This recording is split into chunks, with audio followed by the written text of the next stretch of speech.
My brother, would you trust a doctor who never finished medical school to operate on your father? Would you allow a pilot with no real training to fly your wife across the ocean? Would you place your grandchildren in a classroom led by someone who has never been tested, certified, or held accountable? Of course not. So why should any nation allow a man to stand before thousands of believers, shape their fears, guide their anger, touch their faith, collect their money, and influence their actions without any serious responsibility before the law? That is the question Burkina Faso is now forcing the world to answer. Under Captain Ibrahim Traore, the government has sent one of its strongest messages yet to extremist preachers, unregistered religious organizations, and anyone hiding behind religion to divide the nation. 2 religious figures have been banned from preaching, and a Christian organization has also been suspended for failing to respect state rules. This is not simply about Islam. This is not simply about Christianity. This is about power, responsibility, and national survival. Burkina Faso is saying that faith may be sacred, but no preacher, no church, no mosque, and no spiritual leader can stand above the law of the country. And while Western voices may call this dangerous control, many Africans are asking a different question. What happens when a government waits too long and extremist words turn into blood on the ground? Stay with this channel, because today we are going deeper into the message Ibrahim Traore is sending, not just to Burkina Faso, but to all of Africa. The decision made headlines across Africa, but many people outside the continent only heard part of the story. According to the government, 2 Muslim preachers, Omar Sankara and Idrissa Sawadogo, were prohibited from preaching, delivering sermons, or conducting religious teaching anywhere in Burkina Faso until further notice. Officials argued that some of their public statements had the potential to undermine social cohesion and threaten public peace. Whether people agree with the decision or not, the government's message was unmistakable. Religious influence carries enormous responsibility, and when that influence is believed to endanger national unity, the state will intervene. The government did not stop there. At nearly the same time, a Christian organization known as the Tabernacle des Filles du Royaume du Saint-Esprit was suspended after authorities said it had failed to comply with legal administrative requirements governing religious organizations. Once again, officials insisted that the issue was not Christianity itself, but compliance with national law. This distinction is extremely important. Burkina Faso is not declaring war on religion. Instead, it is attempting to establish a principle that every institution operating inside the country, whether political, commercial, educational, or religious, must respect the same legal framework. Supporters of the policy argue that this represents equality before the law. If a business must register, if a school must meet government standards, and if hospitals must follow strict regulations, then places of worship should not be completely exempt from oversight simply because they deal with matters of faith. For Ibrahim Traore's administration, this was more than an administrative decision. It was a public declaration that national unity, public order, and the rule of law would take precedence over the influence of any individual preacher or religious organization, regardless of how popular or powerful they might be. To understand why Burkina Faso has chosen such a firm approach, we must first understand the country it is trying to protect. For more than a decade, Burkina Faso has faced one of the most severe security crises in the Sahel. Armed extremist groups have expanded their operations across large parts of the country, attacking villages, targeting security forces, forcing families to flee their homes, and creating one of Africa's largest humanitarian emergencies. In such an environment, the government no longer views extremist ideology as a problem that begins with weapons. It believes the danger often starts much earlier with words. History has shown that violent movements rarely begin with bullets. They begin with speeches that encourage fear, sermons that divide communities, and messages that convince ordinary people that their neighbors are enemies rather than fellow citizens.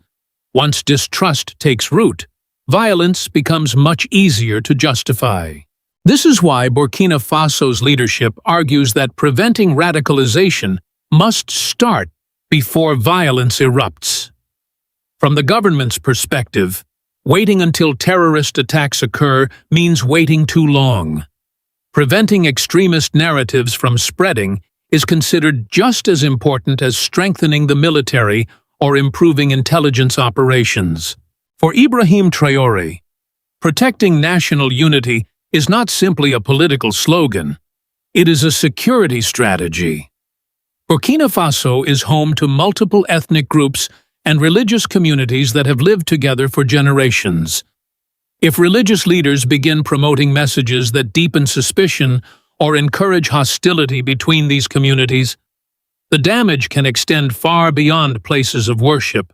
Whether one agrees with the government's methods or not, its reasoning is becoming increasingly clear. The battle for Burkina Faso's future is not being fought only on the battlefield. It is also being fought in classrooms, community meetings, radio broadcasts, and from the pulpits where influential voices shape how thousands of people understand their country, their neighbors, and their future.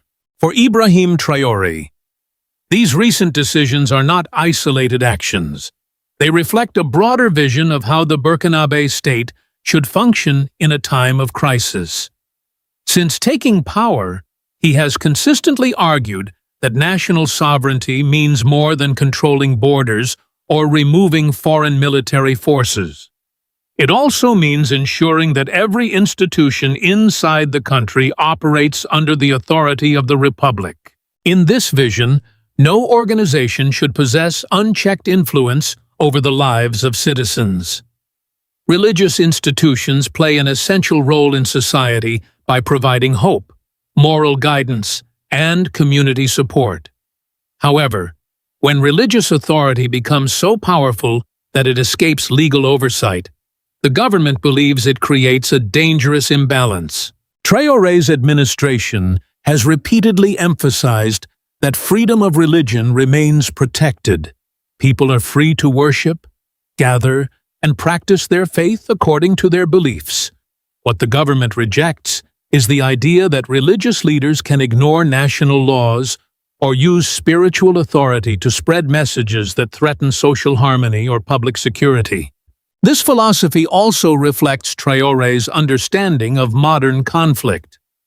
He has often presented the fight against terrorism as more than a military campaign.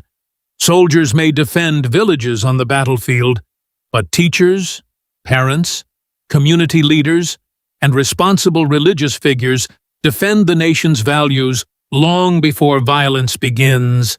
Winning that ideological battle requires trusted institutions that encourage unity instead of division, whether admired or criticized. Traore is attempting to redefine the relationship between religion and the state. His administration is sending a clear signal that faith deserves respect. But respect for faith cannot replace respect for the Constitution, the courts, and the laws that protect every citizen equally.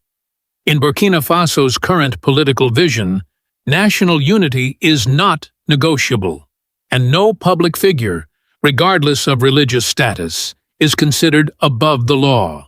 If Burkina Faso's approach seems unusually strict, it is worth asking another question. Is it truly alone, or are other African nations reaching similar conclusions through different experiences? Rwanda offers one of the clearest comparisons. In recent years, its government closed thousands of churches and places of worship that failed to meet legal requirements. Authorities argued that religious leaders should receive proper theological education and that worship centers should comply with health, safety, and administrative regulations. The policy sparked criticism abroad, but Rwanda defended it as an effort to protect both public order and the integrity of religion itself. Kenya provides an even more dramatic lesson.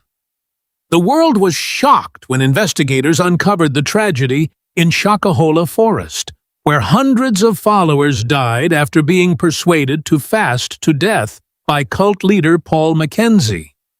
That disaster forced Kenyan authorities to reconsider whether governments should play a stronger role in supervising religious organizations before similar tragedies occur again. These examples reveal an uncomfortable reality. The question is no longer whether religion should remain free. The real question is how governments can protect freedom of worship while preventing individuals from exploiting faith for manipulation, financial gain, or violent extremism. Burkina Faso appears to have chosen prevention over reaction, rather than waiting for violence to erupt.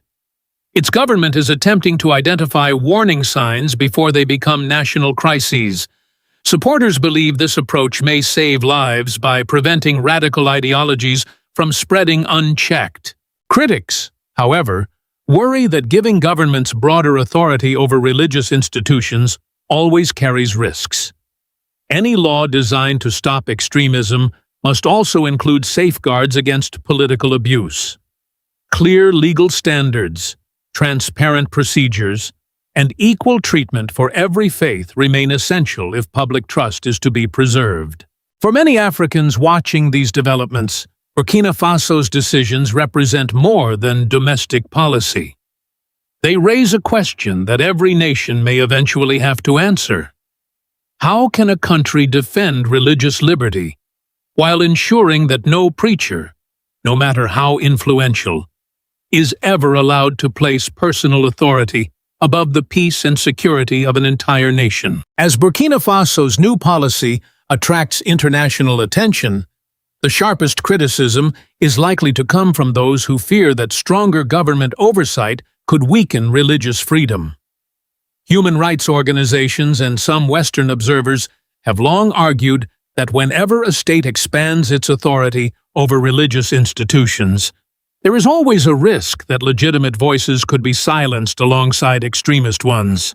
That concern deserves to be taken seriously. History has shown that governments can sometimes misuse broad legal powers if transparent safeguards are absent. Clear definitions, independent courts, and equal enforcement remain essential in any democratic legal system. However, Burkina Faso's leaders argue that their country cannot be judged as though it were living in normal circumstances. They point to years of terrorist violence, displaced families, devastated communities, and armed groups seeking to exploit religious narratives to recruit followers and deepen divisions. From this perspective, waiting until violence has already occurred is not responsible leadership. Prevention becomes a matter of national survival rather than political preference.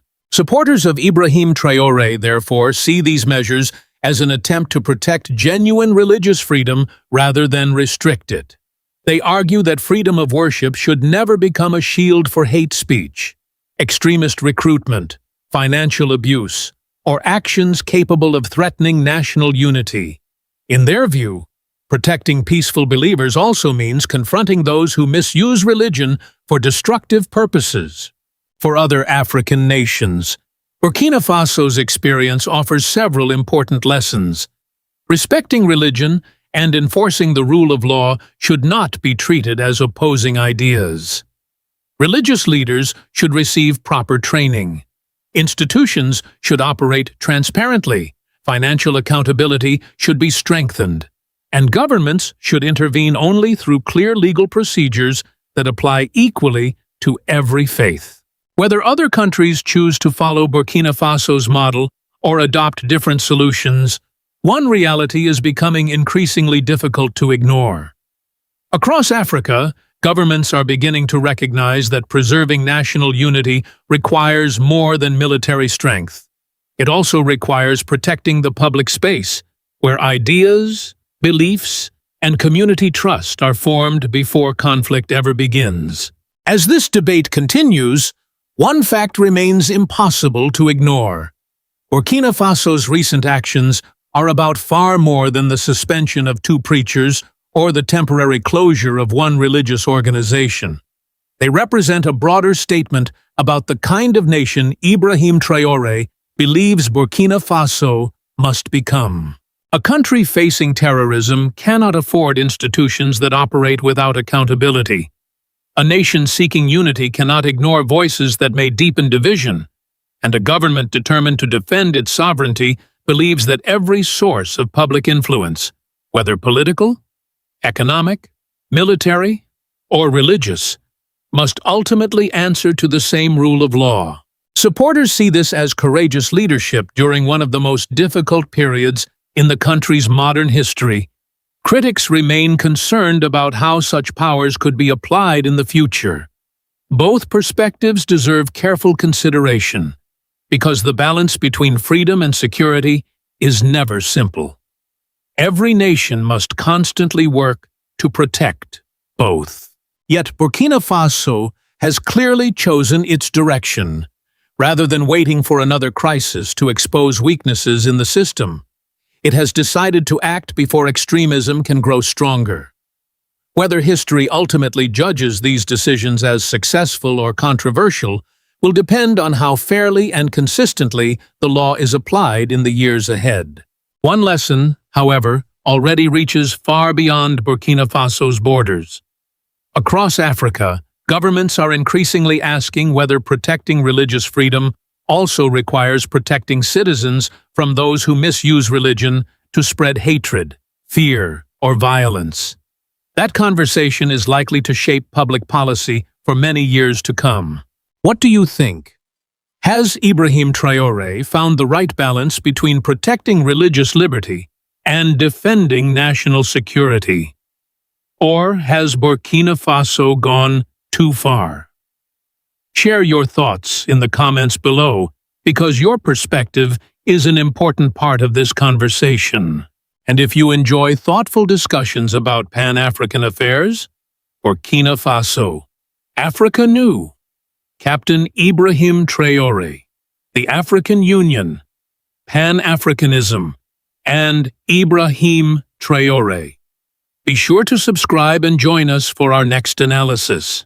For years, Burkina Faso has proudly described itself as a nation where people of different faiths could live side by side in relative harmony. Muslims, Christians, and followers of traditional beliefs shared communities, markets, schools, and public life. But today, a new law on religious freedom has ignited one of the most intense national debates in recent memory. Supporters call it a long-overdue reform that closes dangerous legal loopholes. Critics warn that it could give the government greater control over religious activities. So what is really happening? At the center of this debate stands Captain Ibrahim Traore, the leader who has built much of his reputation on restoring order, defending national sovereignty, and confronting the security crisis that has shaken Burkina Faso for more than a decade. His government insists that the new law is not directed against any religion. Instead, officials argue that it is designed to prevent extremists from exploiting faith to spread division, recruit followers, and undermine national stability. The timing of this reform is no accident. Burkina Faso continues to face serious security challenges, including terrorist violence, community tensions, and the displacement of millions of citizens. In such an environment, the question facing the country is no longer simply about religious freedom. It is about how to protect freedom while also protecting society itself. Is this law a necessary step toward a safer future? Or does it risk creating new controversies in a nation already under pressure? In this video, we will examine the roots of the reform, the legal gaps it seeks to address, the reactions it has provoked, and what it could mean for the future of Burkina Faso. Before we begin, make sure to subscribe to the channel so you do not miss our in-depth coverage of Africa's most important developments. Since 2015, Burkina Faso has faced a security crisis unlike anything in its modern history. What began as a series of isolated attacks gradually evolved into a nationwide challenge that affected nearly every aspect of society. Villages were abandoned, schools were forced to close, economic activity slowed, and entire communities found themselves living under constant uncertainty. For many citizens, daily life became less about planning for the future and more about staying safe through the next week or even the next day. The human cost has been enormous. Millions of people have been displaced from their homes, creating one of the largest internal displacement crises in Africa. Families who once lived peacefully on their ancestral land suddenly found themselves dependent on humanitarian assistance. Children lost access to education. Farmers lost access to their fields, and local economies struggled to survive under growing pressure. As the crisis deepened, government officials and security analysts began asking a difficult question. How had extremist movements been able to establish influence in so many areas? While poverty, weak infrastructure, and regional instability were all contributing factors, many observers pointed to another issue that received less attention: the exploitation of religious platforms by individuals promoting radical ideas. It is important to understand that the overwhelming majority of religious leaders in Burkina Faso have consistently rejected violence and encouraged peaceful coexistence. However, authorities argue that a small number of actors used religious language and community influence to spread extremist narratives, recruit vulnerable individuals, and weaken social cohesion. In regions where state institutions were already struggling, such messages sometimes found fertile ground. For supporters of the new religious freedom law, this background explains why reform became necessary. They argue that Burkina Faso is not debating religious freedom in a vacuum. The country is responding to a real security emergency that has already changed millions of lives. From this perspective, the challenge is not whether faith should be protected. The challenge is ensuring that faith can never again be exploited as a tool for violence, division, or instability. For many years, Burkina Faso relied on constitutional guarantees of religious freedom and a relatively simple framework for regulating religious organizations. In principle, this approach reflected the country's commitment to tolerance and peaceful coexistence. Citizens were free to practice their faith, establish places of worship, and participate in religious life without significant government interference. For a long time, this model appeared sufficient. However, the security challenges that emerged over the past decade exposed weaknesses that had received little attention during more stable periods. While freedom of belief remained protected, authorities found themselves confronting situations that existing laws were not designed to address. Questions began to arise about who could preach in public, how foreign religious speakers should be regulated, and what measures could be taken when religious messages crossed the line into incitement or extremism. Supporters of reform argue that this legal gap created opportunities for abuse. In their view, the problem was never religion itself. Rather, it was the absence of clear rules governing activities that could affect public order and national security. When authorities encountered individuals accused of promoting division or radicalization, existing legal tools were often limited or unclear. Another issue involved the use of public spaces. Over time, concerns grew regarding the establishment of religious activities in areas not originally intended for worship. Government officials argued that the lack of precise regulations created confusion about the boundaries between personal religious practice and the management of shared public spaces. This debate ultimately led to a broader question: can a nation preserve religious freedom while also ensuring accountability, transparency, and public safety? The government of Burkina Faso believes the answer is yes, but only if clear legal standards exist. From this perspective, the new law is not presented as a restriction on faith. It is presented as an effort to define responsibilities, close, long-standing loopholes, and provide authorities with a clearer framework for addressing challenges that did not exist, or were far less visible when the previous system was established. So what exactly does Burkina Faso's new religious freedom laws do? This question sits at the heart of the national debate. Supporters describe the legislation as a necessary modernization of outdated regulations, while critics worry about its potential impact on civil liberties. To understand the controversy, it is important to separate political rhetoric from the actual objectives presented by the government. According to officials, the law is built around a simple principle. Religious freedom remains protected, but activities carried out in the name of religion must respect public order and national security.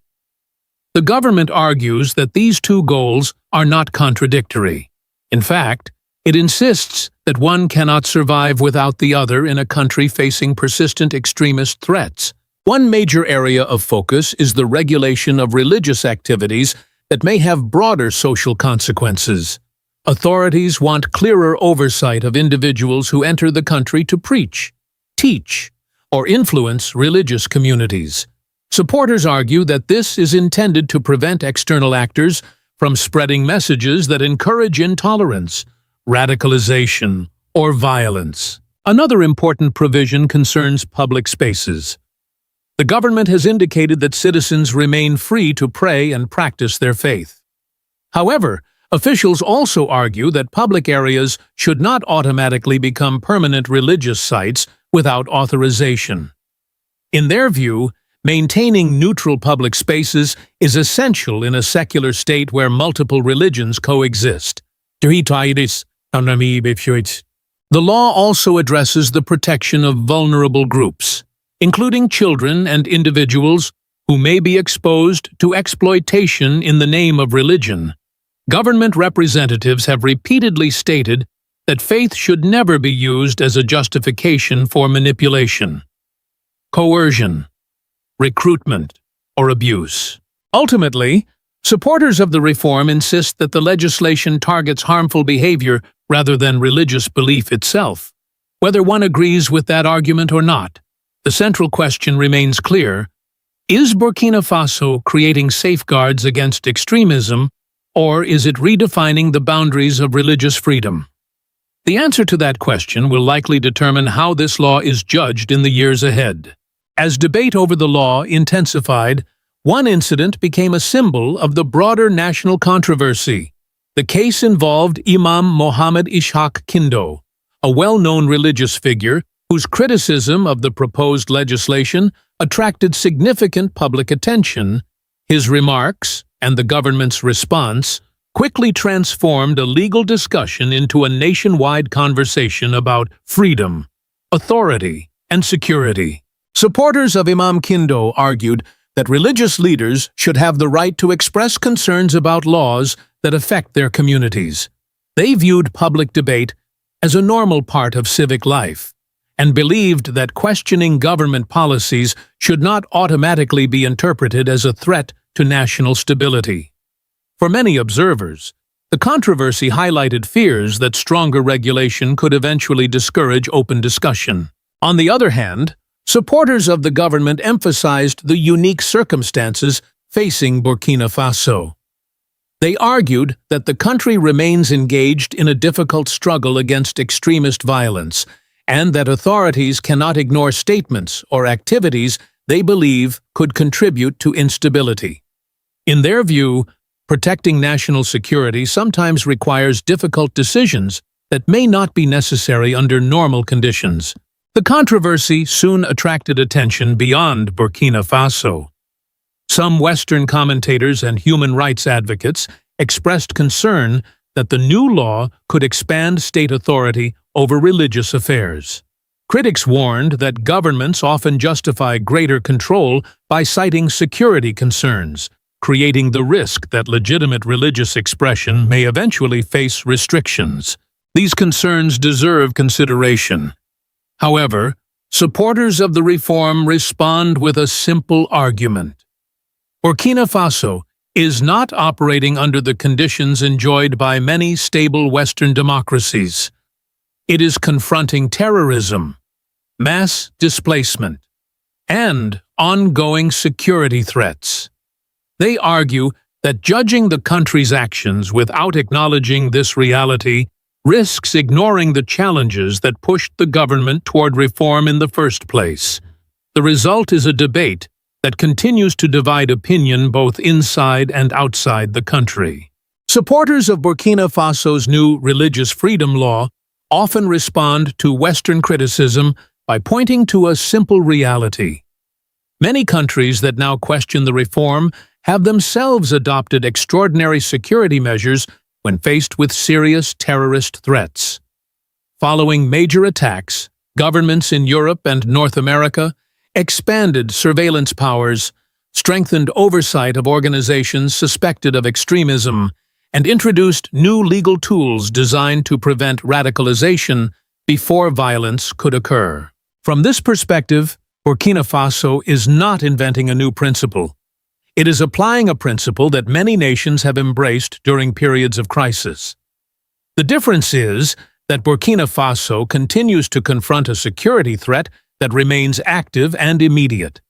Supporters argue that expecting the country to maintain a completely hands-off approach to potentially dangerous activities would be unrealistic under current circumstances. This argument aligns closely with the broader political philosophy associated with Captain Ibrahim Traore. Since taking power, Traore has repeatedly emphasized the need for a stronger state capable of defending national sovereignty, restoring security, and rebuilding public confidence. In his view, institutions cannot remain passive when legal loopholes are exploited by individuals seeking to undermine national unity. For Traore's supporters, the religious freedom law is part of a wider effort to re-establish state authority in areas where control has weakened over time. They see it as a preventive measure, rather than a punitive one. The goal, they argue, is to stop dangerous trends before they evolve into larger threats. Yet the future of the law will depend on implementation. If authorities apply it fairly and transparently, supporters believe it could strengthen social cohesion and reduce opportunities for extremist influence. If enforcement appears selective or politically motivated, critics will likely gain momentum. Ultimately, the law represents more than a debate about religion. It has become a test of Ibrahim Traore's vision for Burkina Faso and his promise to build a nation that is both secure and united. Burkina Faso's new religious freedom law has become far more than a legal reform. It has evolved into a national conversation about security, responsibility, sovereignty, and the future direction of the country. Supporters believe the law closes long-standing loopholes that allowed extremist actors to exploit religion for purposes far removed from faith. Critics remain concerned about the potential consequences for civil liberties and the balance of power between the state and religious communities. What cannot be denied is that Burkina Faso faces challenges unlike those confronting many nations at peace. Years of terrorist violence, social disruption, and mass displacement have forced leaders to confront difficult questions. How much freedom can a society preserve without effective safeguards? And how much regulation can a government impose without undermining the freedoms it seeks to protect? The answers will depend not only on the text of the law, but also on how it is applied in practice. If implemented with fairness, transparency, and respect for legitimate religious expression, supporters believe it could strengthen national unity and resilience. If mistakes are made, the controversy surrounding the law may continue for years to come. As Burkina Faso moves forward, Many across the continent will be watching closely. The debate touches on themes linked to Pan-African aspirations, the future of the African Union, and the broader vision of Pan-Africanism, whether one supports or opposes the reform. It is clear that Captain Ibrahim Traore and Ibrahim Traore have placed Burkina Faso at the center of an important discussion about governance in a changing Africa new era. Share your thoughts in the comments, and do not forget to subscribe for more analysis of the issues shaping Africa today. Why would a government take action against a religious leader before a single shot is fired?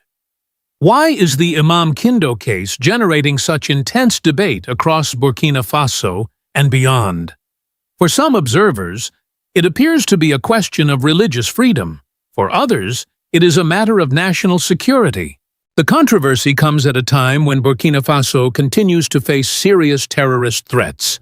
Across the Sahel, governments have spent years fighting armed groups that have destabilized communities, displaced millions of people, and challenged state authority.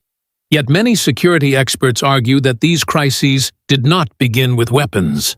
They began with ideas, narratives, and networks that slowly gained influence long before violence appeared. This is why the Imam Kindo affair has attracted so much attention. Supporters and critics are asking the same question from different perspectives. Is Burkina Faso acting too early, or is it acting before it is too late? In this video, we will examine the controversy surrounding Imam Kindo, the lessons learned from Mali and Nigeria, and why President Ibrahim Traore believes that preventing radicalization may be just as important as defeating terrorists on the battlefield. If you enjoy in-depth analysis of Africa's most important political and security issues, be sure to follow the channel for more content. To understand this controversy, we must first recognize that it is about more than one individual. The debate reflects a broader struggle between protecting religious freedoms and safeguarding national unity. According to supporters of the government's position, certain messages can contribute to division inside society if they encourage people to reject coexistence or challenge the foundations of national cohesion. From this perspective, authorities have a responsibility to intervene before tensions escalate. Critics see the matter differently. They worry that actions against religious figures may create concerns about freedom of expression and freedom of belief. They argue that governments must be careful not to confuse controversial opinions with genuine security threats. What makes Burkina Faso's situation unique is the security environment in which this debate is taking place. The country remains engaged in a difficult fight against extremist groups. For many officials, the question is not only about today's circumstances, but about preventing future crises. Their concern is that movements capable of creating instability often begin quietly, years before they become visible to the wider public. Before the terrorist crisis exploded in 2012, Mali was often presented as one of the more stable countries in West Africa. To many outside observers, the sudden collapse of security appeared shocking and unexpected. However, security analysts later concluded that the warning signs had existed for many years before armed groups seized territory and challenged state authority. One of the most important lessons from Mali is that extremist movements rarely emerge overnight. Long before violence reached the headlines, networks of influence were gradually expanding within communities. Religious circles, local associations, informal education systems, and influential preachers helped shape ideas that attracted followers over time. Most of these activities appeared peaceful on the surface, making it difficult for authorities to recognize the potential danger. The case of Amadou Kofa is frequently cited when discussing this transformation. Before becoming associated with armed jihadist movements, he was known primarily as a preacher. His messages focused on issues that resonated deeply with ordinary people, including corruption, injustice, poverty, and the failures of political elites. Because these concerns were real, many listeners viewed his speeches as legitimate criticism rather than part of a broader ideological project. As support networks expanded, the state continued to underestimate the significance of what was happening. Attention remained focused on immediate political and economic problems, while deeper ideological changes were taking place within parts of society. By the time armed groups became powerful enough to launch major operations, the foundations had already been established. The consequences were devastating. Large areas of territory fell outside effective government control. Communities were displaced. Economic activity suffered, and insecurity spread beyond Mali's borders into neighboring countries. For many officials in Burkina Faso today, Mali represents a warning that waiting for violence before taking action can be a costly mistake. Their concern is that once extremist networks become deeply rooted, reversing the process becomes far more difficult than preventing it in the first place. If Mali provided a warning, Nigeria offered an even more dramatic example of how extremist movements can evolve over time. The rise of Boko Haram demonstrated that some of the most dangerous insurgencies in Africa began not with military operations, but with ideas that slowly gained influence inside communities. At the center of this story was Mohammed Yusuf. Before Boko Haram became known for violence, Yusuf was recognized primarily as a religious preacher. He attracted followers through sermons, educational activities, and community engagement. His message appealed particularly to young people who felt frustrated by poverty, unemployment, corruption, and limited opportunities. As his influence grew, so did the movement's ability to build networks. New followers joined not because they were seeking violence, but because they believed they had found answers to social and economic problems. This gradual expansion allowed the organization to strengthen its presence while remaining largely outside the focus of national security efforts. For years, many observers underestimated the significance of what was happening. The movement appeared to be another religious organization operating within society, yet beneath the surface, a more radical ideology was taking shape. Loyalty to the movement increased, alternative narratives gained support, and a growing number of followers became disconnected from mainstream institutions. The turning point came in 2009. By then, Boko Haram had already established a substantial social base. When confrontation with the state intensified, the movement was able to transition into armed insurgency. What followed became one of the deadliest security crises in modern African history. Thousands of lives were lost. Entire communities were uprooted. Economic development suffered across large regions of Nigeria and neighboring countries. The conflict also created long-term humanitarian challenges that continue to affect millions of people. For leaders in Burkina Faso, the Nigerian experience reinforces a critical lesson. By the time extremist violence becomes visible, the conditions that make it possible may have been developing for many years. Preventing radicalization early is often far easier than defeating a fully established insurgency later. The debate surrounding Imam Kindo ultimately raises a much larger question. How do extremist movements develop? And why do security experts often warn that the most dangerous phase occurs long before violence begins? Many specialists describe radicalization as a gradual process rather than a sudden event. While every case is different, researchers frequently identify a pattern that unfolds in several stages. Understanding this pattern helps explain why some governments choose to intervene before an armed threat becomes visible. The first stage is ideological messaging. During this phase, individuals or groups promote narratives designed to reshape how people view society, authority, identity, and conflict.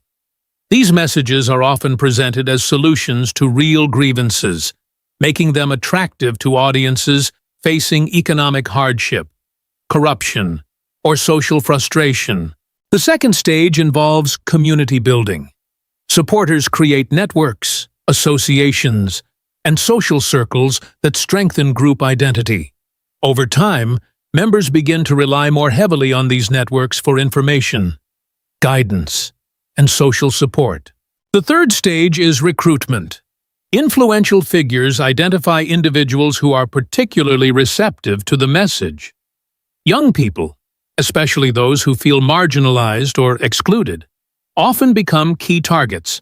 The goal is to transform passive supporters into committed followers.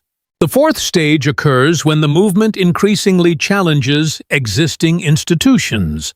Government legitimacy is questioned. Alternative systems are promoted, and loyalty to the group becomes more important than loyalty to the state. At this point, polarization within society often becomes more visible. The fifth and final stage is organized violence. By the time weapons appear, the ideological foundations have usually been established. Recruitment networks already exist. Support structures are in place, and members have accepted narratives that justify confrontation. This model helps explain why many security officials insist that terrorism begins with ideas rather than bullets. Violence may attract headlines, but it is often only the final chapter of a much longer process. For countries facing extremist threats, the challenge is recognizing the early warning signs before the cycle reaches its most destructive stage. For President Ibrahim Traore, the controversy surrounding Imam Kindo cannot be separated from the broader security challenges facing Burkina Faso.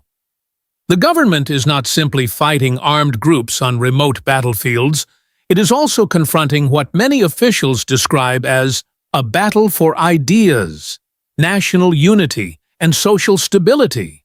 Since taking power in 2022, Traore has consistently framed security as a matter of national survival. His administration has focused on restoring territorial control, strengthening national sovereignty, and mobilizing citizens to participate in the defense of the country. Within this framework, preventing extremist influence is viewed as an essential part of protecting the state. Supporters of the government's approach argue that waiting for violence to emerge would repeat mistakes made elsewhere in the region. They point to Mali and Nigeria as examples of countries where extremist movements gained influence over many years before transforming into major security threats. From this perspective, early intervention is not a sign of repression, but a strategy of prevention. Another important factor is national cohesion. Burkina Faso is a diverse country composed of multiple ethnic, religious, and cultural communities. At a time when terrorist organizations actively seek to exploit divisions, many officials believe that preserving social harmony is a critical security objective. Messages perceived as encouraging separation or hostility between groups are therefore treated with particular concern.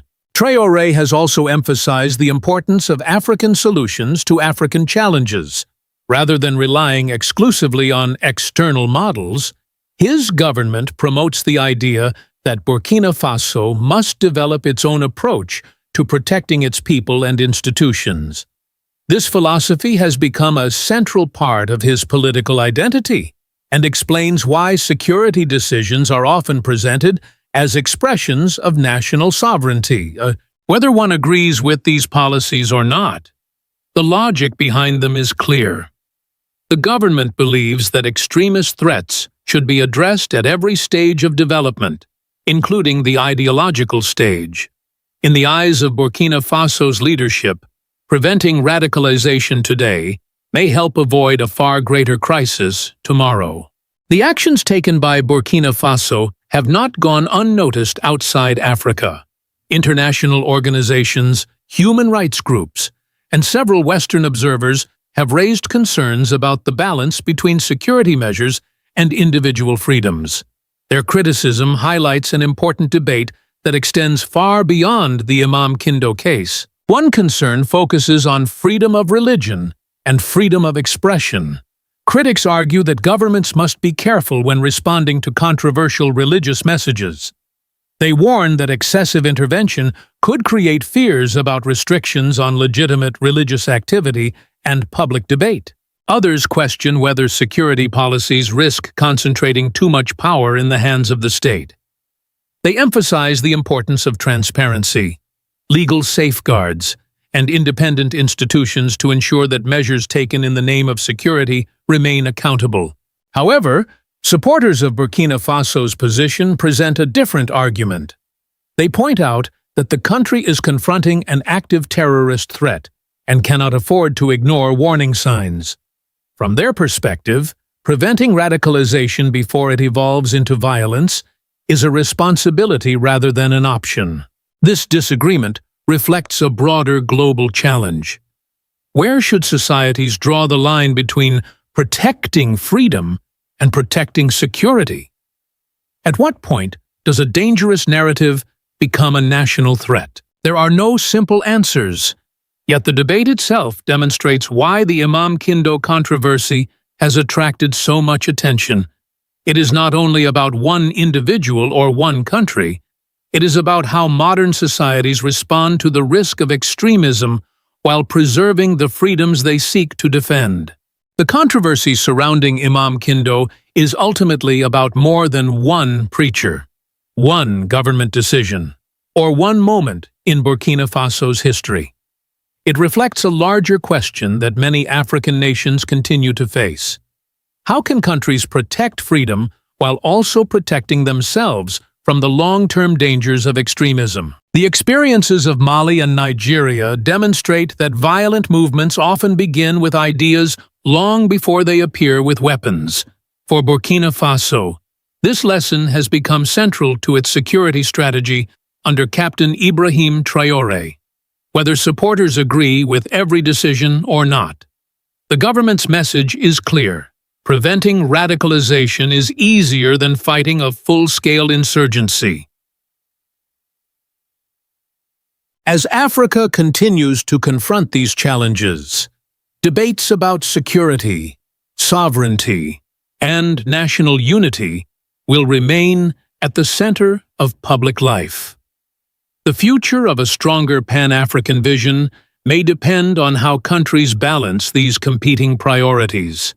Burkina Faso, Ibrahim Traore, Pan-Africanism, the African Union, and the broader Africa New movement will all play important roles in shaping that conversation. If you enjoyed this analysis, follow the channel for more in-depth coverage of Africa's most important stories. Have you noticed something unusual happening across the Sahel? While Burkina Faso, Mali, and Niger continue to strengthen their position against armed extremist groups, another battle appears to be taking shape far from the front lines.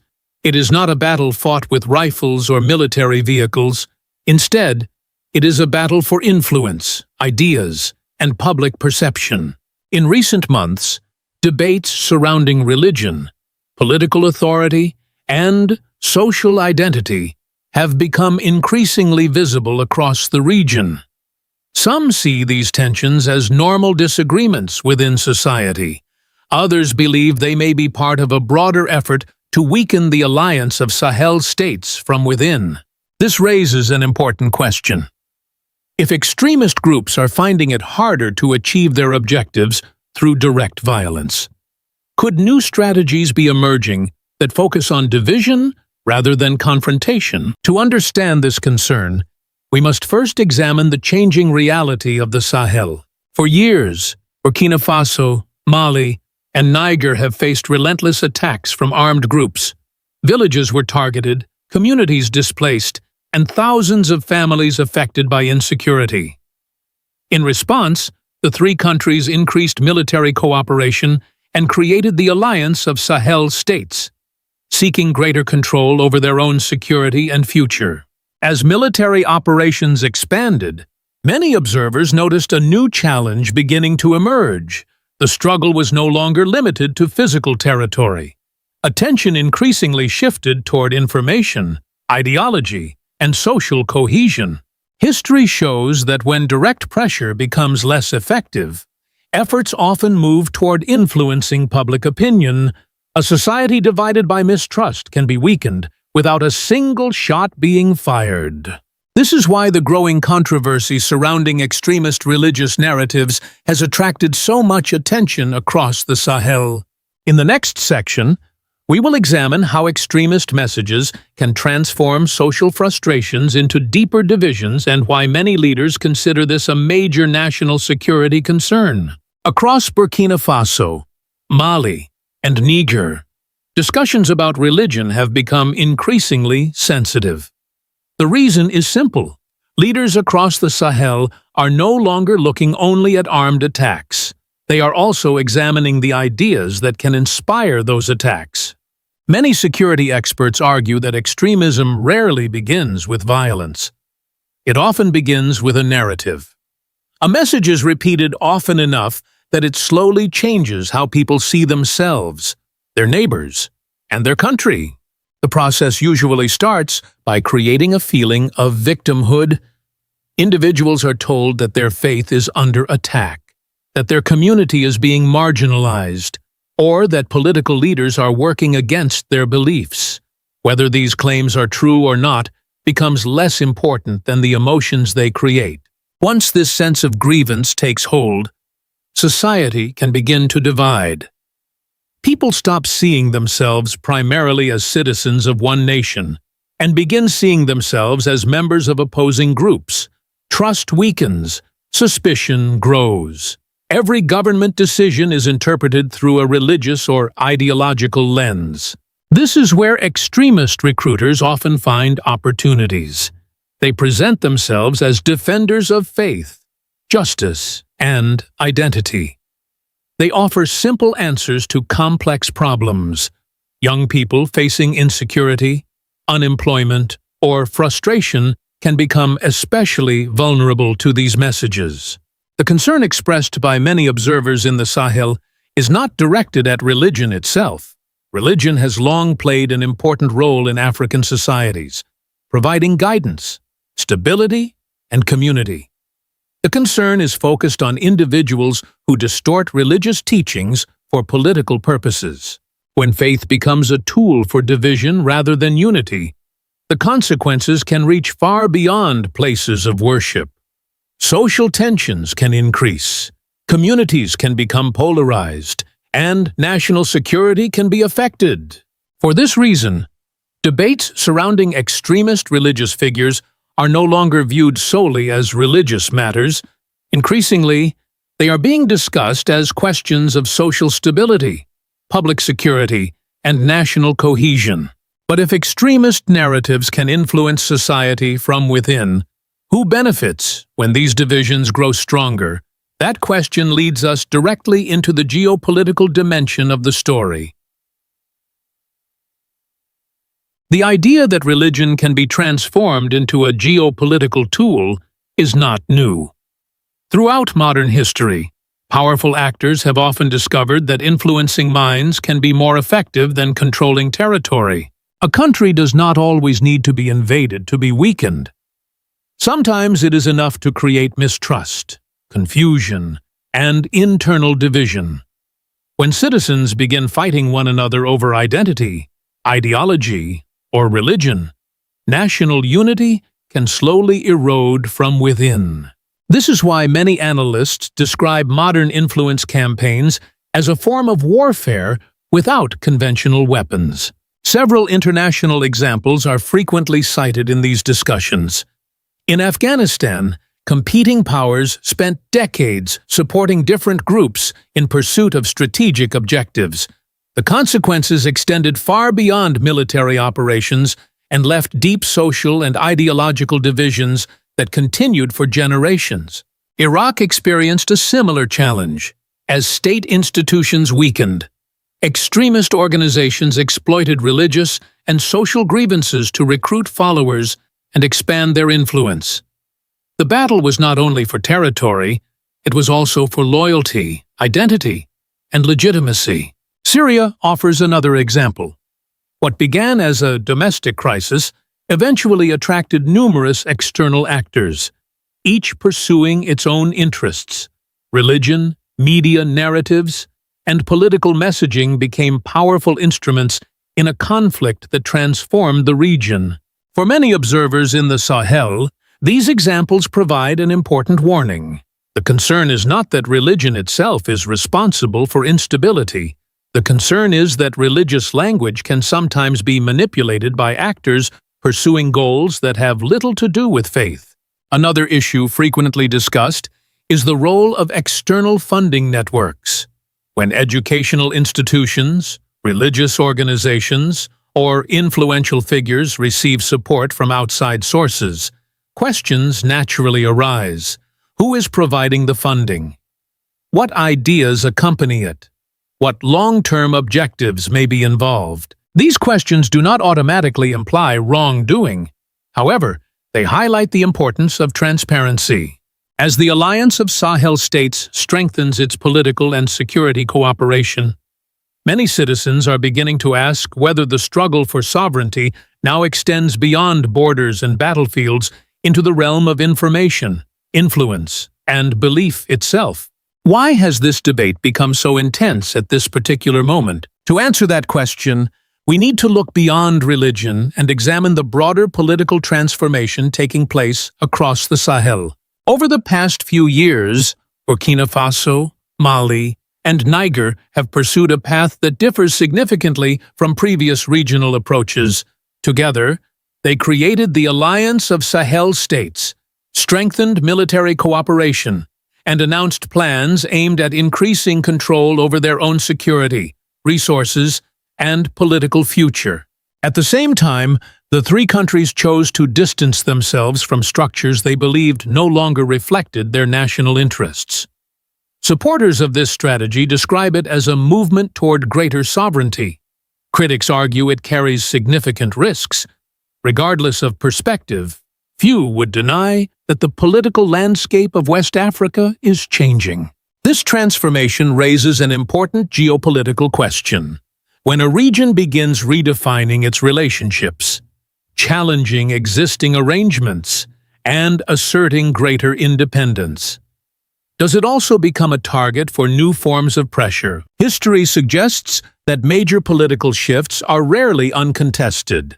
Economic pressure, information campaigns, diplomatic disputes, and social divisions often emerge alongside periods of change.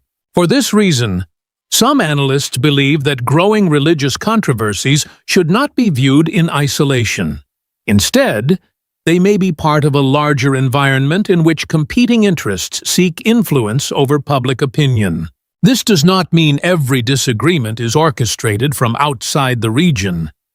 Societies naturally experience political and religious debates. However, it is also true that external actors often attempt to amplify existing tensions when doing so serves their strategic interests. For supporters of AES, this possibility is especially concerning. They argue that military victories can be undermined if social unity collapses. A nation that is divided internally becomes more vulnerable regardless of how strong its armed forces may be. Whether one agrees with this interpretation or not, the timing remains difficult to ignore. As AES seeks greater control over its future, questions about influence, identity, and national cohesion have become more prominent than ever before. This brings us to another critical question. How do the leaders of AES themselves view the relationship between religion, sovereignty, and national security? The leaders of the Alliance of Sahel States have repeatedly argued that the central issue is not religion itself. Instead, they focus on the question of how religion can be exploited by individuals or networks pursuing political objectives. This distinction is important because Burkina Faso, Mali, and Niger are societies where faith plays a major role in everyday life. Millions of citizens practice their beliefs peacefully and contribute to the stability of their communities. For this reason, framing the debate as a conflict between governments and religion would be misleading. From the perspective of AES leaders, The real concern emerges when religious influence is used to challenge national cohesion, weaken public institutions, or encourage hostility between communities. Captain Ibrahim Traore has frequently emphasized the importance of national unity and sovereignty. His broader message suggests that a country cannot fully control its future if outside actors are able to shape public opinion, social values, or political behavior from within. Assimi Goïta has expressed similar concerns through the lens of security. After years of conflict in Mali, many policymakers have concluded that extremist violence does not appear suddenly. It often develops through long processes of ideological influence, see recruitment, and social conditioning. In Niger, Abdourahmane Tiani has also stressed the importance of protecting national independence. For supporters of his government, sovereignty extends beyond military control. It includes control over information, education, and the institutions that influence future generations. What unites these three leaders is a common belief that national security can no longer be defined only by borders and military strength. A nation may defend its territory successfully, while still facing pressure through ideas, narratives, and external influence networks. Whether one agrees with their policies or not, their position is relatively clear. The debate is not about which religion citizens follow. The debate is about who influences those citizens, what interests are being served, and whether those influences strengthen or weaken national sovereignties. These views have generated strong support among some Africans. They have also generated significant criticism from Western governments, media organizations, and human rights groups. The debate surrounding religion, extremism, and national sovereignty has not remained confined to the Sahel. It has also attracted significant attention from Western governments, international organizations, media outlets, and human rights groups. Critics often argue that measures taken by governments in Burkina Faso, Mali, and Niger risk limiting religious freedom or restricting civil liberties. Some observers express concern that efforts to combat extremism could unintentionally affect peaceful religious communities or reduce space for public debate. These concerns should not be dismissed outright. Every government faces the challenge of protecting security while preserving fundamental rights. A successful strategy requires balance. Citizens must be protected from violence, but they must also retain the freedom to practice their faith peacefully and express legitimate opinions without fear. At the same time, supporters of AES raise a different question. They argue that outside observers sometimes underestimate the realities faced by countries that have endured years of terrorist attacks, mass displacement, and social instability. From this perspective, the threat is not religion itself, but the deliberate manipulation of religion for political and strategic purposes. This is where the disagreement becomes most visible. One side emphasizes civil liberties and individual rights. The other emphasizes national security, sovereignty, and social cohesion. Both concerns are important, and neither can be ignored. The real challenge for AES may therefore be finding a path that protects freedom while preventing extremist networks from exploiting that freedom to spread division and violence. How these governments manage that balance will influence not only their own future, but also the lessons that other African nations may choose to follow in the years ahead. As we reach the end of this discussion, one conclusion becomes increasingly difficult to ignore. The future of the Sahel may depend not only on military victories, but also on the ability of societies to protect their unity from forces that seek to divide them. Throughout history, extremist movements have understood a simple truth. It is often easier to influence minds than to conquer territory. A nation can defend its borders and still face serious challenges if mistrust, fear, and division begin spreading among its people. This is why the debate surrounding extremist religious narratives extends far beyond questions of faith. At its core, it is a discussion about sovereignty, social stability, and national resilience. The issue is not whether religion should have a place in society. Religion remains an essential part of the lives of millions across Africa. The real question is whether religious influence is being used to strengthen communities or to weaken them from within. For Burkina Faso, Mali, and Niger, the challenge will be finding a balance between protecting religious freedom and preventing extremist ideologies from exploiting that freedom. Success will require transparency, education, responsible leadership, and strong institutions that earn the trust of ordinary citizens. The lessons emerging from the Sahel may eventually resonate across the continent. Other African nations are watching closely as the Alliance of Sahel states attempts to define a new path based on sovereignty, security, and self-determination. Whether one supports or opposes every decision made by AES, the broader conversation is becoming impossible to ignore. The struggle for Africa's future is no longer only about territory or resources. It is also about ideas, identity, and independence. For many supporters of Pan-African values, the developments in Burkina Faso have become part of a larger Africa new conversation about sovereignty and self-reliance. Figures such as Captain Ibrahim Traore and Ibrahim Traore have become symbols within debates surrounding Pan-Africanism, the future of the African Union, and Africa's role in shaping its own destiny. If you found this analysis valuable, subscribe to the channel, share this video with you, and join the discussion about the future of Africa. Have you noticed something unusual about the case of Imam Mohammed Isaac Kindo? Across Burkina Faso, discussions continue to grow around the influential Sunni preacher. Yet, one question keeps attracting attention. If the authorities intended to impose a severe punishment, why has there been no final public announcement explaining exactly what will happen next? This question has encouraged many observers to look beyond the headlines. Some believe the government is sending a message about national unity.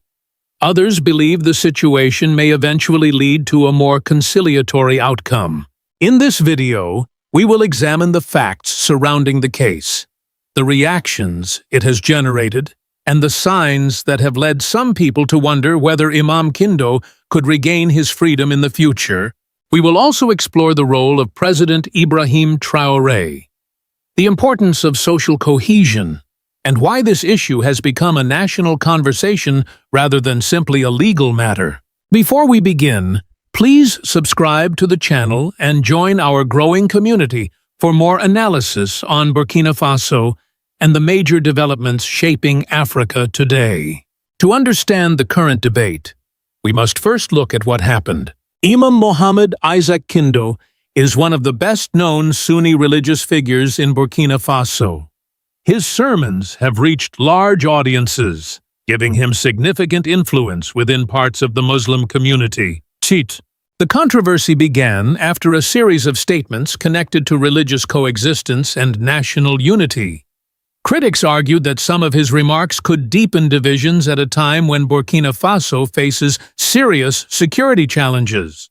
Supporters, however, viewed his comments as expressions of religious conviction. As public debate intensified, the authorities intervened, leading to his detention. What followed was not merely a discussion about one preacher.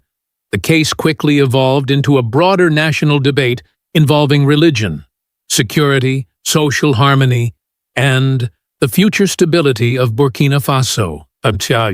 One of the most interesting aspects of the Imam Kindo case is not what has happened, but what has not happened. Since the detention of the influential preacher, many people expected a rapid escalation.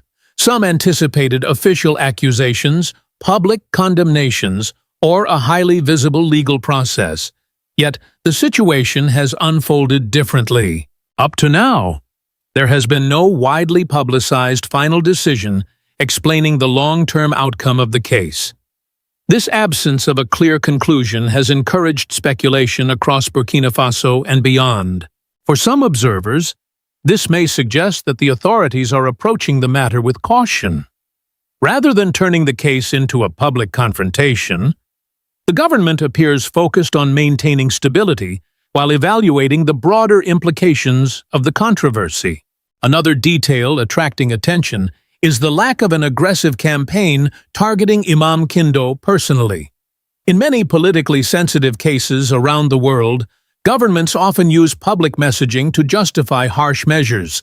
In this situation, however, the emphasis appears to remain on preserving social order and preventing tensions from escalating.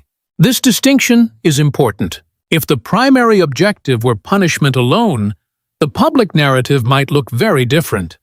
Instead, many analysts believe the authorities may be attempting to send a warning about the consequences of statements that could be interpreted as undermining national cohesion. Burkina Faso continues to face serious security threats from extremist violence. In such an environment, leaders often view social unity as a strategic necessity rather than a political slogan. From this perspective, the government's actions could be interpreted as preventive rather than purely punitive. Whether one agrees with that approach or not, it helps explain why the situation remains under close observation.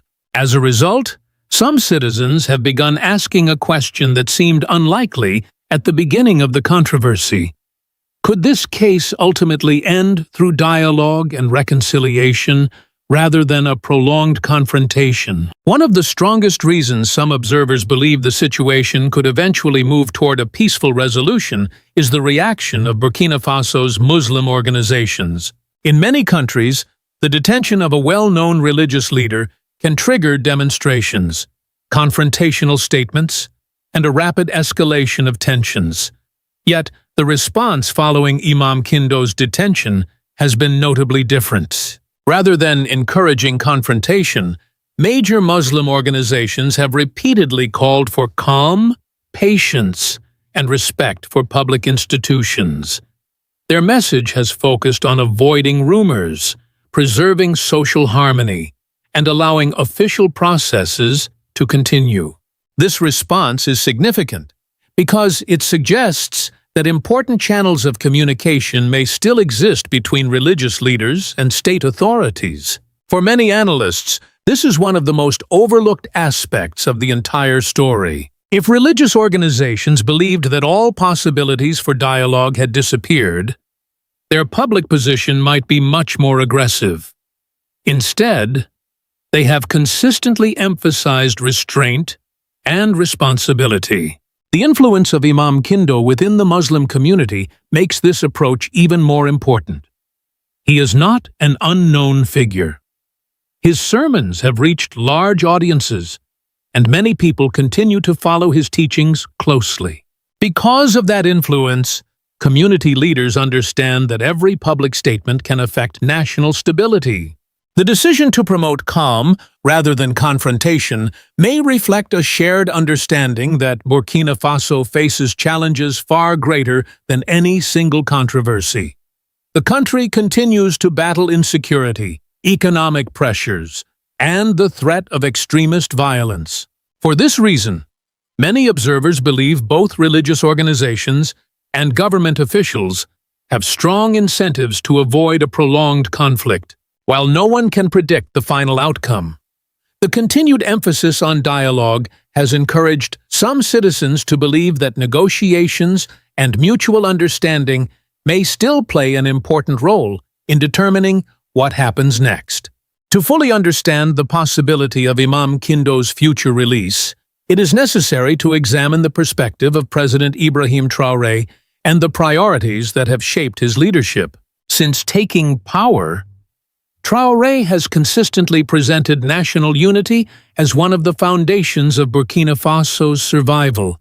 His speeches frequently emphasize sovereignty, security, resilience, and the need for citizens to stand together against threats facing the country. This approach is closely linked to the reality Burkina Faso faces today. For years, armed extremist groups have attempted to exploit local grievances, social frustrations, and community divisions. Their objective is not only to challenge state authority, but also to weaken the bonds that hold society together. Because of this reality, government officials often view potentially divisive messages through a security lens rather than simply a religious or political one. Many supporters of the current administration argue that the state has become particularly sensitive to any public discourse that could increase tensions between communities, whether those concerns are justified or not. They help explain why authorities may react quickly when they believe national cohesion could be affected. At the same time, there is an important distinction that deserves attention. For many observers, the actions taken against Imam Kindo should not automatically be interpreted as opposition to Islam itself. Burkina Faso is home to a large Muslim population, and religious institutions remain an important part of national life. Instead, supporters of the government argue that the objective is to prevent messages that could deepen social divisions during a period of exceptional national difficulty. Understanding this distinction is essential because it provides insight into how the authorities may be evaluating the case and what factors could influence future decisions regarding Imam Kindo. Understanding President Ibrahim Traore's priorities helps explain why many observers continue to believe that a future release for Imam Kindo remains possible. From the government's perspective, several objectives must be achieved simultaneously. Authorities want to preserve public order, reinforce the authority of state institutions, and prevent messages that could be interpreted as encouraging division. At the same time, they must also maintain constructive relations with religious communities that play an essential role in national life. This delicate balance is one reason why the case continues to attract attention. Imam Kindo is not only a religious leader, he is also a respected public figure with significant influence among many citizens. Decisions involving individuals of this stature often require careful consideration because they can affect social stability far beyond the immediate legal questions. For this reason, some analysts believe that if authorities conclude their objectives have been achieved, a more flexible outcome could become possible. Such an outcome might allow the government to reaffirm its position on national unity while avoiding a prolonged dispute with influential religious circles. Of course, no one outside official institutions can predict the final decision. Any suggestion that Imam Kindo will certainly be released would go beyond the available evidence. However, the combination of restrained public messaging, continued calls for calm from religious organizations, and the absence of a highly confrontational approach has encouraged speculation that dialogue may still play a role in the resolution of the case. Whether that speculation proves correct remains to be seen. Yet, for many citizens, these developments are among the strongest reasons for believing that the story of Imam Kindo may not have reached its final chapter. The case of Imam Kindo has also sparked a broader debate that extends far beyond Burkina Faso. It touches on a question that many African nations continue to face. How should governments balance freedom of expression, religious influence, and national security during periods of instability? Some international observers and human rights advocates may view the detention of a religious leader with concern. From their perspective, any action involving a public figure known for religious preaching raises important questions about freedom of speech and religious liberty.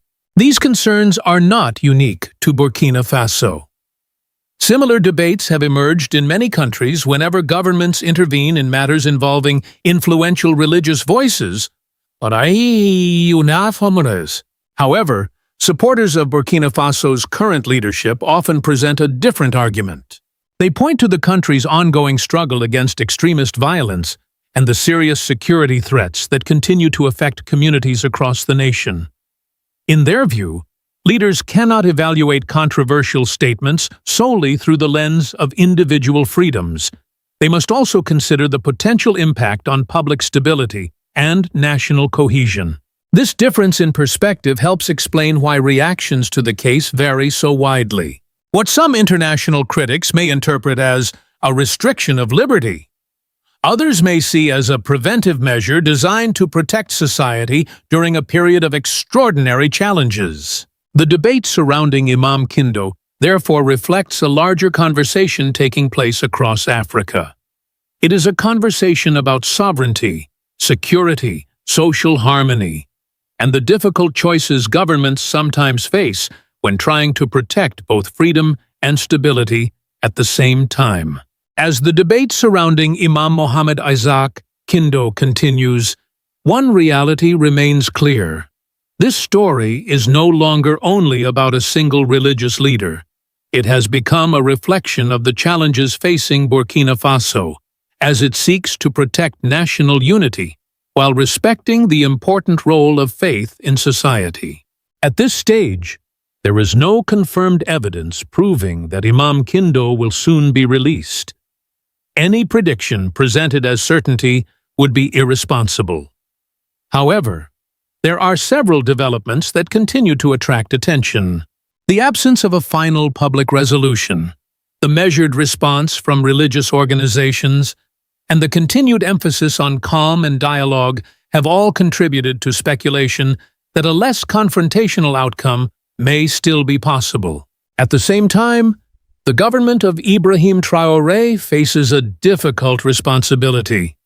It must preserve social cohesion, confront security threats, and maintain public confidence while navigating sensitive religious issues that affect millions of citizens.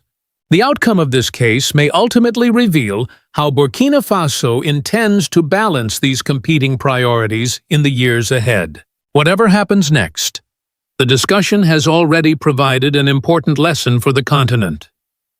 African nations continue searching for ways to strengthen unity without sacrificing stability, and to protect security without creating deeper divisions. This is why the Imam Kindo case is being watched far beyond Burkina Faso. If you have an opinion on how governments should respond in situations like this, share your thoughts in the comments below. And if you want more analysis on Pan-African issues, Burkina Faso, Africa New Developments, Captain Ibrahim Traore, the African Union, Pan-Africanism, and the future role of Ibrahim Traore in shaping the continent, be sure to subscribe and join us in the next discussion. When Somalia's Interior Security Minister arrived in Ouagadougou to meet Captain Ibrahim Traore, many people outside Africa saw it as just another diplomatic visit. But across the continent, the message felt much bigger. A nation that has spent years fighting terrorism was now looking toward Burkina Faso for answers. That alone surprised many observers. For decades, African countries facing insurgencies usually turned first to France, the United States, or international military coalitions. Yet today, some leaders are beginning to look toward another African nation instead. A country once described only through poverty, instability, and violence is suddenly being discussed as a possible model of resistance and security cooperation. Why? Why would Somalia, a nation that has battled al-Shabaab for years, seek closer security ties with Burkina Faso? The answer may reveal a major shift happening inside Africa itself. Under Ibrahim Traore, Burkina Faso is trying to build something different. Not simply another military campaign against terrorism, but a broader vision based on self-reliance, national dignity, and African-led security cooperation. Supporters believe he is helping Africa rediscover confidence in its own strength after decades of dependency on outside powers. And that is exactly why this story matters far beyond Burkina Faso. Because the real question is no longer whether terrorism exists in Africa. The real question is who Africans now trust to fight it. If you enjoy deep stories about Africa's changing future, remember to subscribe because this channel follows the leaders, movements, and turning points reshaping the continent today. Somalia's visit to Burkina Faso was not symbolic theater. It reflected a growing belief that Ouagadougou may now represent something many African nations have been searching for: a homegrown response to insecurity. The visit from Somalia also carried another message that many international observers immediately understood. Burkina Faso was no longer being treated only as a country in crisis. It was beginning to be viewed as a security partner. Somalia and Burkina Faso share painful similarities. Both nations have spent years fighting extremist groups that attack villages, destroy schools, displace families, and weaken local economies. In both countries, terrorism has become more than a military issue. It has become part of everyday life. For ordinary citizens, the consequences are devastating. Farmers abandon their fields because armed groups control rural roads. Parents fear sending children to school. Entire communities are forced to flee with almost nothing. In many areas, survival itself becomes uncertain. That is why the meeting between Somali officials and Ibrahim Traore mattered so much. Somalia was not simply looking for diplomatic friendship, it was looking for practical cooperation in intelligence sharing, security training, and counterterrorism coordination. And perhaps most importantly, Somalia was looking at a country trying to fight back without depending entirely on foreign military structures. This growing interest in Burkina Faso also reflects frustration across parts of Africa. For years, Western powers promised stability in the Sahel through military operations, foreign bases, and counterterrorism missions. Yet, violence continued spreading across borders. Many Africans began asking difficult questions.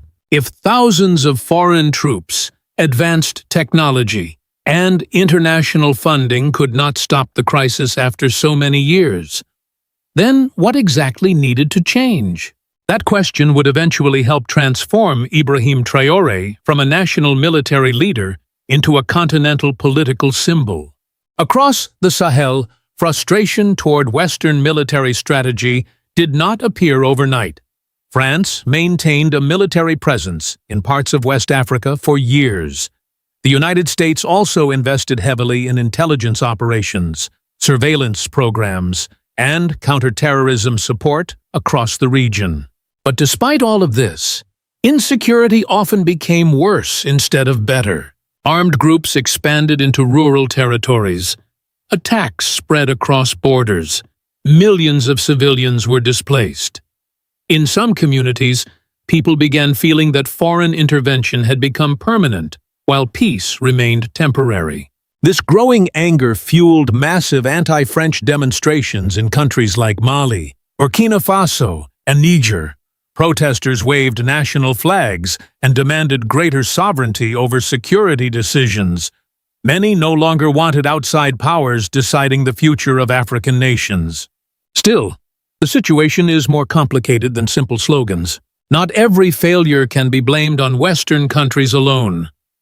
The Sahel crisis is also connected to poverty, corruption, weak state institutions, ethnic tensions, illegal arms trafficking, and decades of political instability. Even the strongest military operation struggles when these deeper problems remain unresolved. That is why Ibrahim Traore's message resonates with many Africans. He argues that security cannot depend only on foreign soldiers or military equipment. A nation must rebuild confidence inside its own population. Citizens must believe they are defending their own homeland, not serving outside interests. For supporters, this is what makes Burkina Faso different. The country is attempting to reconnect national security with national identity itself. And for many Africans watching from outside Burkina Faso, that idea feels more powerful than any foreign speech about stabilization. Instead of waiting for outside armies to solve the crisis, Ibrahim Traore began promoting a different strategy. His government focused on building local resistance networks, strengthening cooperation with neighboring Sahel states, and involving ordinary citizens in national defense. One of the most important parts of this strategy was the Volunteers for the Defense of the Homeland program. Thousands of civilians received training to help protect villages and support national security forces. Supporters viewed the program as proof that Burkina Faso was trying to transform the entire population into a force capable of resisting terrorism. To many citizens, this approach restored something they felt had been disappearing for years: national pride. Traore also pushed for stronger regional alliances. Burkina Faso, Mali, and Niger created the Alliance of Sahel States, often called AES. Together, these countries began discussing intelligence sharing, joint military coordination, and a collective response to extremist violence spreading across the region. This was not just military cooperation, it was also political symbolism. For decades, many African security systems relied heavily on outside funding, foreign military advisors, and international operations. AES represented an attempt to build an African-centered security structure controlled primarily by African governments themselves. Traore repeatedly argued that terrorism cannot be defeated by weapons alone. According to his vision, security must also include food production, economic independence, and stronger local communities. A hungry and desperate population is easier for extremist groups to exploit. That message connected deeply with many ordinary Africans. For them, the fight against terrorism is not only about soldiers on battlefields, it is also about whether families can farm safely, children can attend school, and entire communities can live without fear again. As Ibrahim Traore's influence grew, many Africans began comparing him to Thomas Sankara, the revolutionary leader who once transformed Burkina Faso into a symbol of African dignity and self-reliance.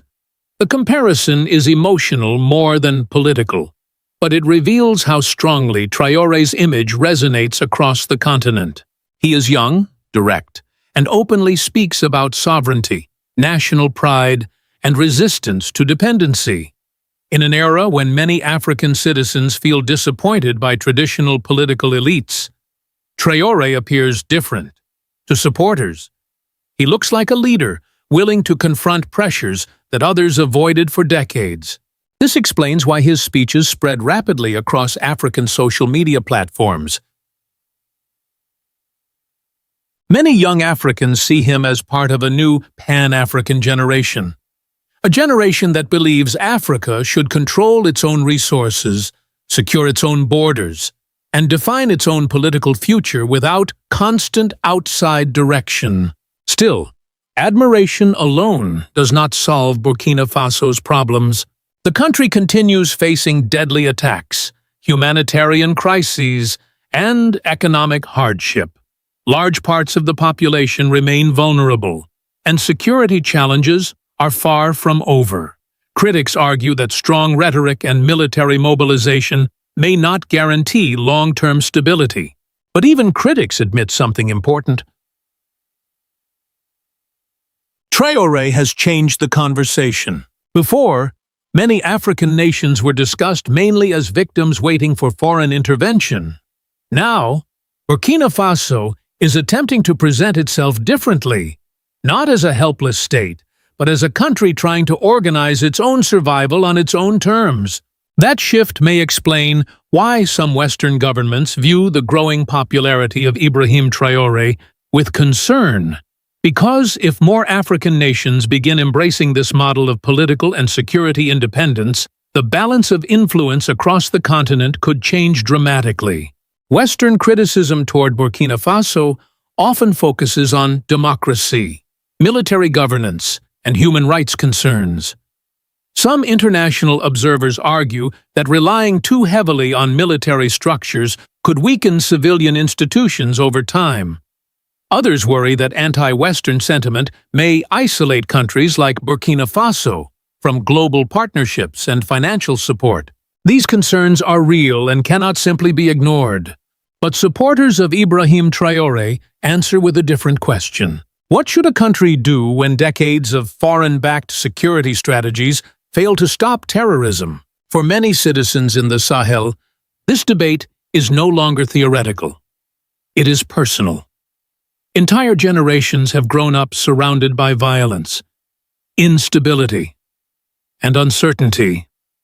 In their eyes, waiting for the same solutions to suddenly produce different results no longer makes sense. This is why Traore's message continues spreading beyond Burkina Faso. He represents the belief that African nations should at least have the right to attempt their own path, even if that path carries risks and challenges. To many supporters, sovereignty means little if security decisions are still shaped mostly outside the continent.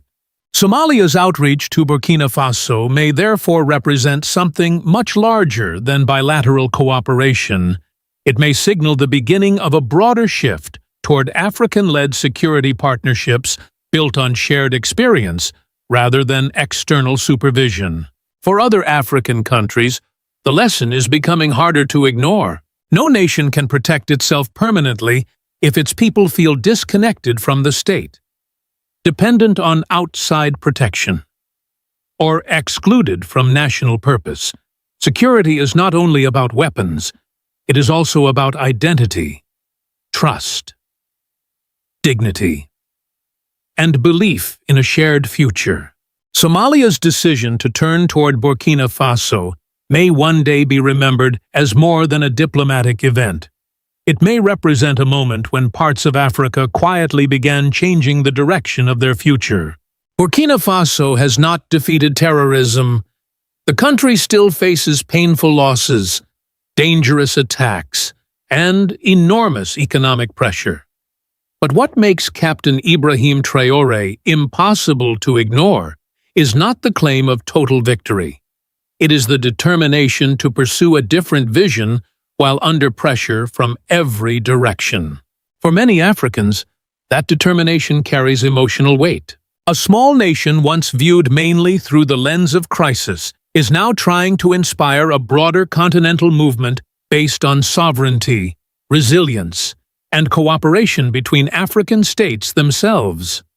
Somalia's outreach to Ouagadougou reflects growing recognition that African nations may need to rely more on each other in the years ahead. That idea is becoming central to a new wave of Pan-African thinking. In this Africa new generation, security is no longer seen only as a matter of foreign alliances or military hardware. It is tied to dignity, identity, economic survival, and the belief that African people deserve control over their own destiny. Whether people support or criticize Ibrahim Traore, one thing is becoming increasingly clear. He has already changed the conversation inside Africa. Today, Burkina Faso stands at the center of debates about sovereignty, resistance, and the future role of the African Union in protecting the continent from instability and foreign dependency. And for many supporters of Pan-Africanism, Captain Ibrahim Traore has become a symbol of a continent searching for confidence in itself again. Do you believe Ibrahim Traore's model could inspire other African nations? Or will Burkina Faso face the same struggles that challenged previous movements for independence and self-reliance? Share your thoughts below. And subscribe for more deep stories about Africa, Burkina Faso, and the leaders shaping the continent's future. Just a few years ago, Burkina Faso was being described as one of the most dangerous places on Earth. International reports ranked it among the countries hardest hit by terrorism. Entire communities lived under constant fear. Armed groups expanded their influence across large parts of the country, and many analysts warned that the nation was moving toward collapse. At the time, headlines focused on growing insecurity, mass displacement, and the steady erosion of state authority. Millions of people were affected by the crisis. Schools closed their doors, health centers stopped functioning, Families abandoned their homes, uncertain if they would ever return. For many observers, Burkina Faso appeared trapped in a downward spiral with no clear way out. What makes this story remarkable is what happened next. By 2025, international assessments began reporting something few expected. Burkina Faso recorded the largest reduction in terrorism-related deaths anywhere in the world. The same country that had become a symbol of insecurity was now being cited as an example of significant improvement in the fight against violent extremism.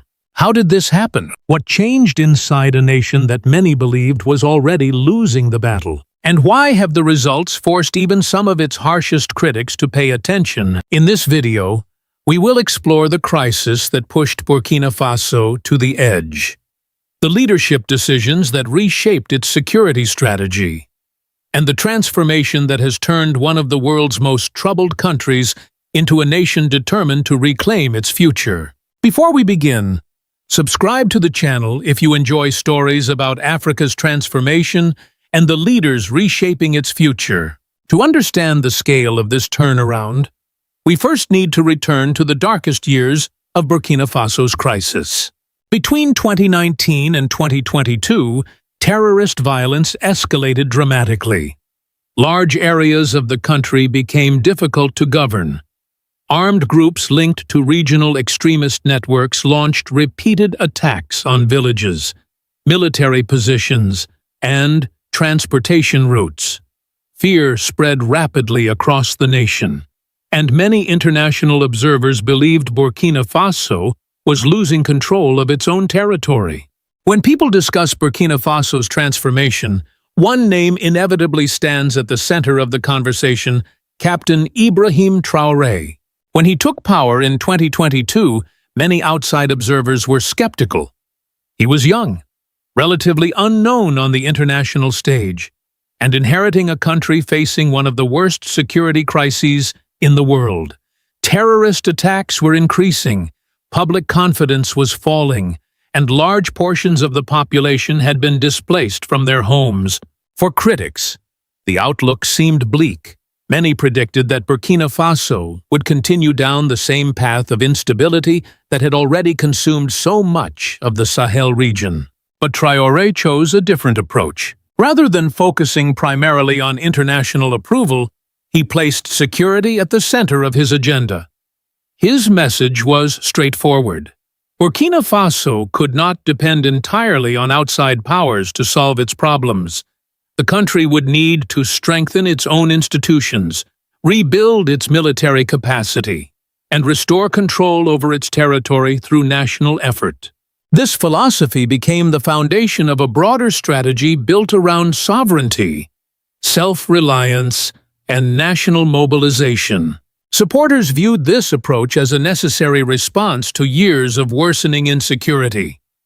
They argued that previous methods had failed to stop the expansion of terrorist groups and that a new direction was needed. One of Traoré's most important decisions was to treat the security crisis as a national challenge rather than a problem for the military alone. The government increased recruitment efforts, expanded local defense initiatives, and encouraged greater participation from communities affected by violence. At the same time, Burkina Faso began diversifying its international partnerships. Instead of relying on a single group of foreign partners, the country explored relationships with a wider range of nations willing to provide military, economic, and technical cooperation.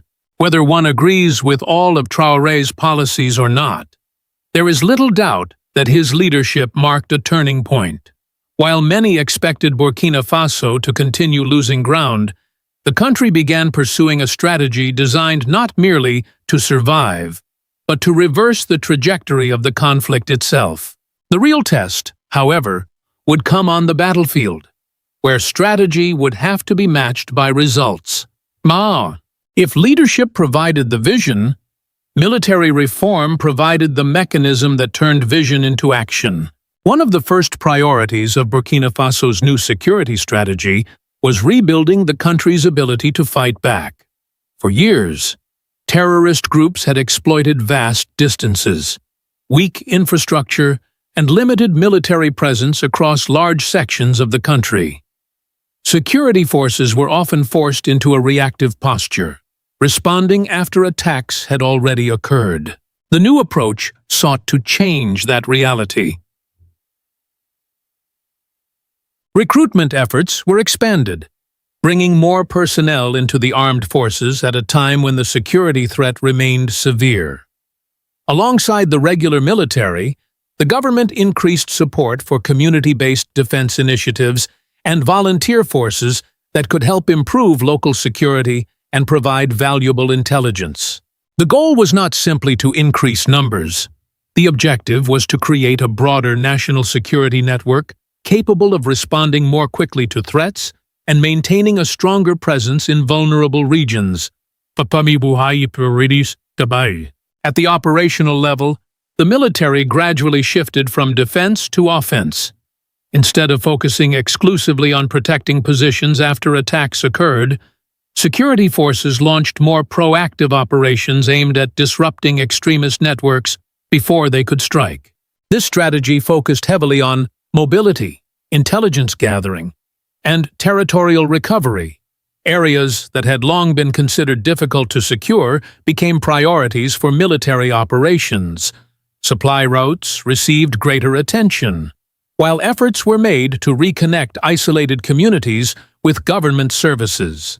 The psychological impact was also significant.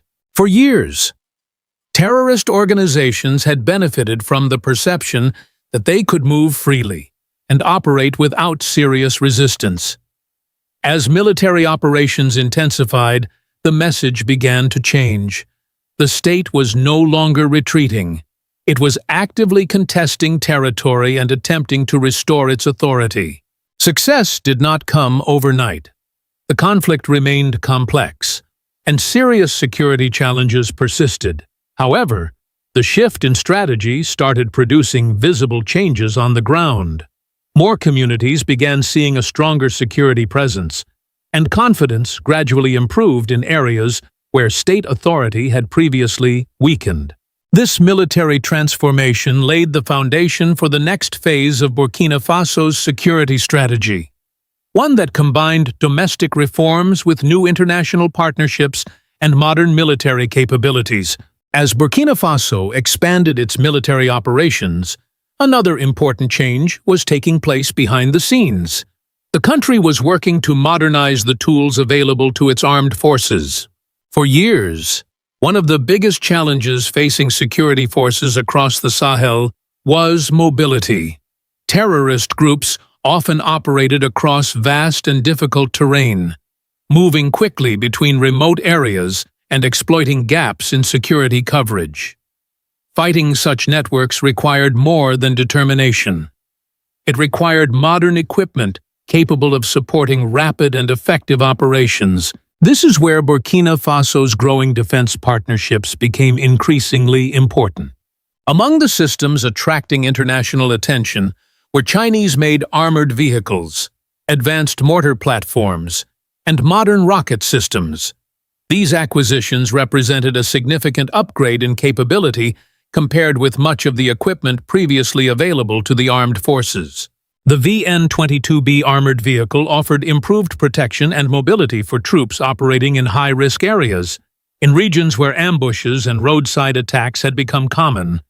Better protection could mean the difference between success and failure during an operation. The PLL-05 self-propelled mortar system provided greater flexibility and fire support. Its combination of mobility and precision made it suitable for responding quickly to threats while supporting troops engaged in difficult terrain.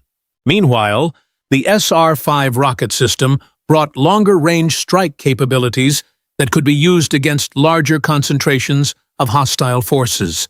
Such systems gave commanders additional options when planning operations across wide geographic areas. However, it is important to understand what these weapons did and did not accomplish. Military equipment alone does not defeat terrorism. No armored vehicle, rocket launcher, or artillery system can solve underlying security challenges by itself. Success depends on leadership, training, intelligence, logistics, coordination, and the ability to maintain control over recovered territory. What the new equipment provided was an important advantage. It strengthened the military's ability to implement its broader strategy and increased its capacity to respond to evolving threats. Combined with expanded recruitment, territorial operations, and regional cooperation, modernization became another piece of the larger effort to reverse years of insecurity, and gradually, measurable results began to emerge. For any government, military operations are ultimately judged by results. Strategies, speeches, and equipment matter. But the real question is simple. Did conditions improve on the ground? By 2025, a growing number of observers were forced to acknowledge that something significant was happening in Burkina Faso. International assessments reported that the country experienced the largest reduction in terrorism-related deaths anywhere in the world during that year. This was especially remarkable because Burkina Faso had previously been considered one of the global epicenters of terrorist violence. The numbers alone attracted attention, but statistics tell only part of the story. Behind those figures were communities that had spent years living under constant fear. In several areas, residents began returning to places they had previously been forced to abandon. Families that had fled violence started rebuilding their lives. Economic activity slowly resumed in locations where insecurity had disrupted daily life for years. The return of civilians is often one of the clearest indicators that security conditions are changing. People rarely return home because of political speeches. They return when they believe the risks have become lower, and the future appears more stable than the past. There were also signs of progress in territorial control. Security forces increased their presence in areas that had once been considered highly vulnerable. Transportation routes became easier to secure, and local authorities gradually expanded their ability to provide services in some previously isolated communities. None of this meant that Burkina Faso had solved every problem. The country continued to face serious security threats, humanitarian challenges, and economic pressures. Extremist groups remained active in parts of the region, and the situation was still far from perfect. Yet the broader trend was difficult to ignore. Only a few years earlier, many analysts were asking whether Burkina Faso could survive its security crisis. By 2025, the conversation had changed dramatically. The focus was no longer on imminent collapse. Instead, attention shifted toward understanding how such a significant improvement had been achieved. The country's experience was becoming one of the most closely watched security stories anywhere in Africa, and perhaps in the world. As Burkina Faso's security situation began to improve, a debate emerged that extended far beyond the country's borders. For years, many Western governments, media organizations, and policy experts had expressed concerns about the direction taken by Burkina Faso under Ibrahim Traore. Critics questioned the country's political trajectory, warned about the risks associated with military-led governance, and raised concerns about human rights, democratic institutions, and international partnerships. Some observers argued that distancing the country from traditional Western security frameworks would weaken its ability to combat terrorism. Others predicted that new alliances and alternative security strategies would fail to produce meaningful results. Yet the developments that followed complicated those predictions. The reality was not a simple story of total success or total failure. Burkina Faso continued to face serious challenges. Terrorist groups remained active in parts of the country. Humanitarian needs were still significant. Economic pressures had not disappeared. At the same time, measurable improvements in security forced many analysts to reconsider earlier assumptions. This raised an uncomfortable question. If previous approaches had been fully effective, Why had terrorism expanded so dramatically before 2022? For many supporters of Burkina Faso's current strategy, this question lies at the heart of the debate. They argue that the country did not choose a new path out of ideology alone. It chose a new path because the old one was not producing the results citizens desperately needed. The emergence of regional cooperation through the alliance of Sahel states further reinforced this perspective. Burkina Faso, Mali, and Niger increasingly emphasized local solutions to regional security challenges, seeking to build frameworks based on their own priorities rather than external expectations. The lesson may not be that one side was entirely right and the other entirely